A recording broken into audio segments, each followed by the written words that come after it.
Now, time for the quick picks. Some of these critics, these pundits, I absolutely adore them lads. I have unbelievable time for them, but they're a great bunch, but it's not acceptable. They'd like to play the hard man when they're on it. It's not very pleasant when you're trying to manage a team. All you're looking for is a bit of civility and a bit of decency, but they just miss you like you have nothing to do with the bloody occasion. All right, it's coming up on 10 to 9 Friday morning. Time for our quick picks. Will, Tommy have joined us. Morning, lads. Morning. Morning, lads. Pick it up. I don't know if we have a table to hand, but I understand it doesn't make exceptionally pretty reading. There we go. Speak for yourself.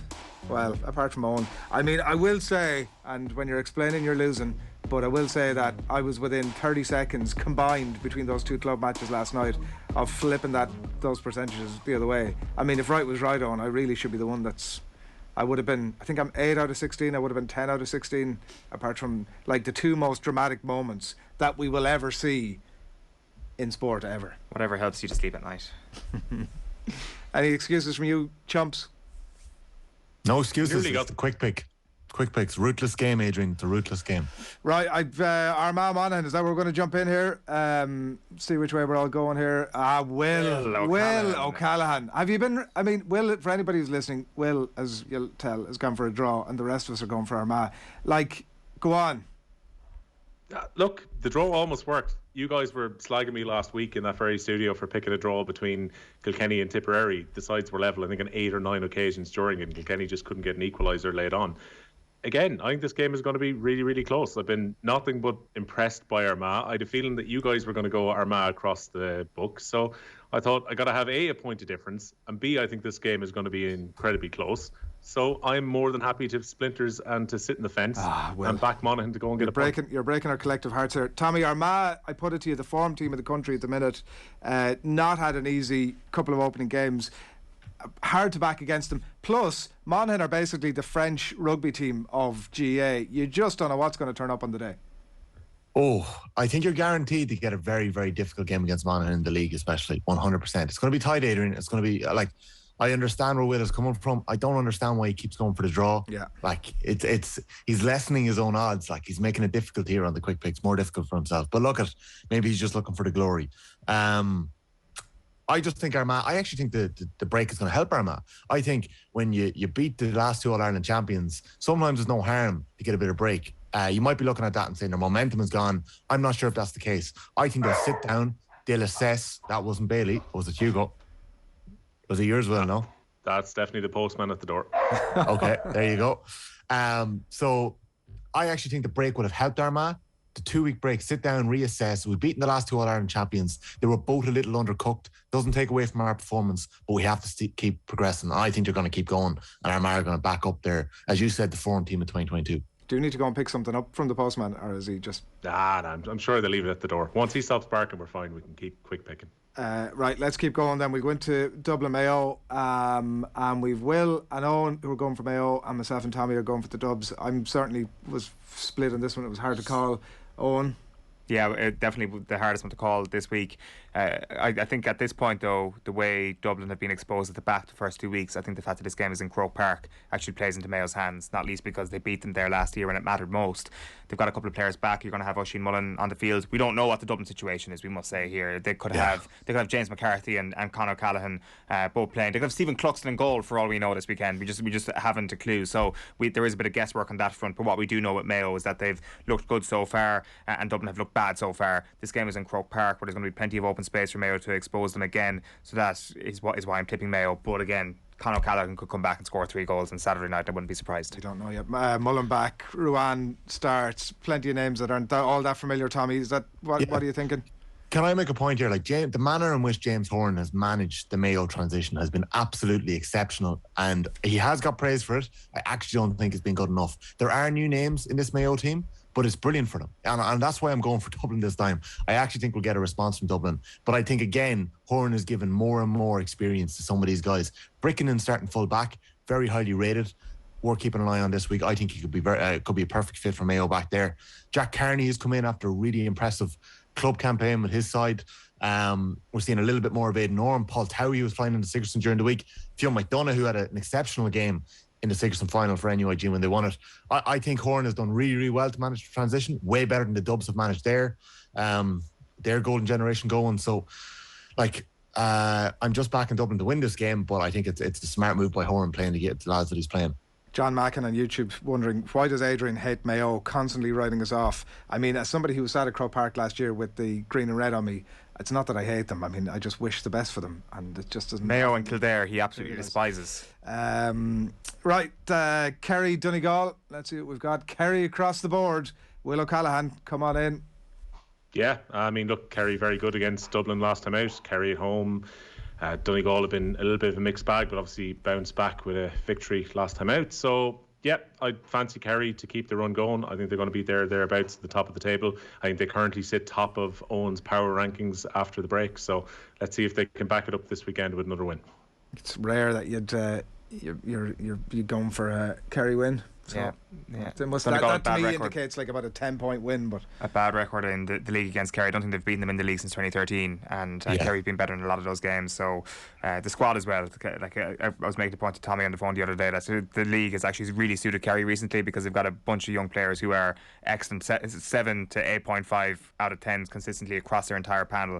So I wouldn't be surprised to see Kerry lifting the National League title at the end of this year again, after being joint champions last year and champions the year before, and having got to the final in 2019. There's a reason why they've been good in the league. It's that squad depth. Not necessarily going to come go for them in this summer, but I think they're best placed. I think they're best placed to win the league. Yeah. Right, Tyrone, Kildare.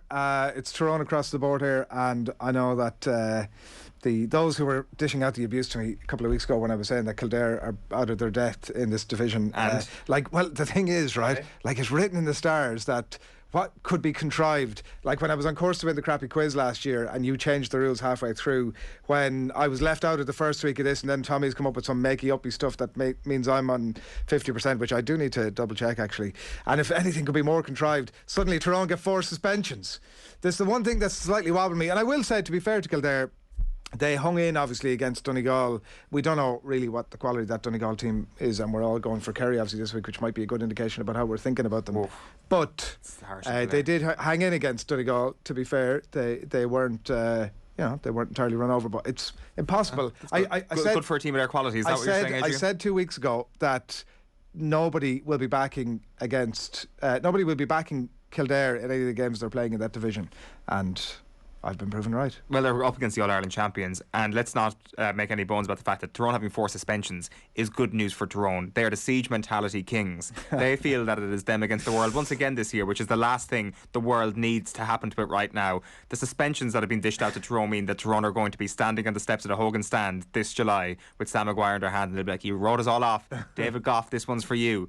Kildare, unfortunately, going to be what would you call it? Just in the middle of that train towards the All-Ireland this year.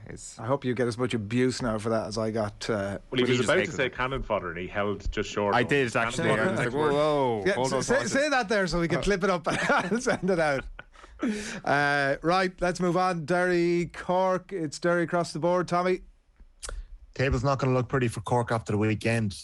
Meath are going to get their first points on the board. Cork going to be sitting down near the bottom beside Offaly and Down on 1 point, and Offaly and Down are going to be on nothing after the weekend. So going to be Derry. Derry going to continue their form. They're flying. Galway, Offaly. Galway across the board. Yeah, that's well, go on, give us your 30-second off case for you. I'm going for Galway, but you wouldn't be surprised by Offaly. I don't think this one's going to be close at all. Galway have been so impressive so far. Offaly were, as we kind of expected just before the break, were put to the sword by Derry, really, who, as Tommy just said, are so impressive, particularly around the middle third of the field. Derry are as good as anyone in that division and have got every feeling to think they're going to have back-to-back promotions now at this stage. As an Offaly supporter, I'm hoping that Derry beat Cork to keep Cork in that little mini group towards the bottom with few points accumulated so far. But I think Galway, especially after their impressive win up in Ulster last time out, I think Galway are going to keep things ticking over. And for Offaly, it's all about that game against Tommy's Meath on Saturday week. If Offaly don't pick up points in that game, they're going into the Tailteann Cup for this summer. Westmeath, Longford. Westmeath across the board, lads. You're at last starting to pay attention. They're, favourites to get promoted out of this shambles of a division that they're in on and get back up to where they belong. Unintentionally, but yeah, I don't know. Longford somehow came through. They've a draw, I think, with Longford with Louth. Last gas point for Louth. Should have beaten Louth, yeah. And somehow came through a relegation. They're not a great team, and They're I don't know, not. like, They're not. I mean, Adrian, I'm putting it mildly there. But Leinster is awake this morning. They, if Wright was right last year with the way, and like look at who knows what actually the format was when the cards fell eventually last season, but they somehow came through a relegation playoff against a half decent team who I can't quite remember. So yeah, look, we're all going the one direction. Shock jock Adrian Barry. Hardly. What's the rivalry like between these two? Because you've only met 6 times. Do you know all what? year. It's a good. It's a good question. It's a bit like the Ireland England rivalry, or New Zealand Australia, where Westmeath are the power player. We couldn't really care less about Longford, and they're really bitter with us. That's kind of what's going on. Which would be sweeter for you? They're playing each other in like 10 Leeson Championship, by the way. Which would be sweeter for you? A championship win against Longford or a championship win against Kildare for Westmeath this summer? Well, they're both at a similar sort of level. That's a joke. That is a joke. It obviously would be Kildare. And I don't mind saying that, like, Meath and Westmeath have the same thing going on, where Meath, in that instance, are the power player and they couldn't give two hoots about us, and we love baiting them. But anyway. I have a feeling Adrian Barry's face is going to be printed and plastered all over Pearse Park. It'll be the Newbridge or Nowhere mural, but your man's face will be Adrian Barry's face. They'll just repaint it. Yeah, somebody's going to mock that up, aren't they? Last one, Sligo Cavan. We've a split jury here. Will and Owen are going for Cavan, myself and Tommy are going for Sligo. I asked the Sligo Brains Trust in the office yesterday, Arthur and Cahill, both Sligo men, who was going to win the game, just to get a bit of an inside knowledge, and they both slyly went for Cavan, so that is the main reason that I'm going for Sligo. I think that there may be an absence of slyness in there. I think they there was the smirking on. There was smirking. Okay, sorry. Well, in that case, then I rest my case. I guess that the Markovich Park factor is a big thing. Tony McEntee said the one downside of winning this game by 23 points is the fact that Cavan are going to be paying closer attention to us, and he said that their entire season is based on the fact of just winning games and being good at Markovich Park. So that definitely factors into, I'm sure, yourself and Tommy's decision. It's not an exact science, but you look at the teams that they played the same so far, and they both played Wexford. Cavan beat them by 6 points, Sligo beat them by 2 points, so not a whole gap between them on that front, even though you'd probably have Cavan a bit ahead of Sligo on paper. So you add that into the fact that Sligo are at home, I can see why you arrived at that conclusion, but I do think that Cavan are just a better footballing side and are going to possibly win every single game in Division 4. I think Sligo needed to be in 120% of I think they're ready to go. I just think Sligo are absolutely flying. They're fitter than they're going to be all year long. They're targeting promotion. Both of these teams are going up. I just think they're going to catch Cavan this weekend. There's a big statement incoming in Markovich Park, and Sligo are going to beat them. Just about. Quick picks in the books. Well done, lads.